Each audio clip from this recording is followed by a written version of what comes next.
Magandang umaga mga travel buddy. Nandito na naman tayo ngayon sa araw na ito ay magpunta tayo sa probinsya ng Misamis Occidental. Galing kasi tayo doon sa Iligan City and then nag-drive tayo ng mga mahigit isang oras. Nandito tayo ngayon sa Tubod, Lanao del Norte. So yung kasama ko of course yung travel buddy natin si Smiley and then dadaanan natin mamaya yung pamusong Panguil Bay Bridge.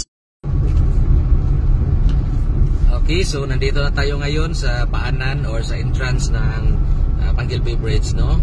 So kung ating titingnan ay hindi masyadong matraffic sa umagang ito. And then of course meron silang mga sinasagawang mga harang dito. So dito tinitingnan kung yung dumadaan is ano ba siya on the prescribed. Okay, so ito yung pamusong Panguil Bay Bridge, no? So nasa malayo na kasi. Okay, good morning. Okay, nandito tayo sa labas ng tulay. So talagang kaunti lang yung dumadaan, no? Dahil nandito tayo sa gitna, ito naman yung nakapalibot na karagatan. Yung banda doon is yung Usami City, and then doon naman sa harapan of course yung Tangub City.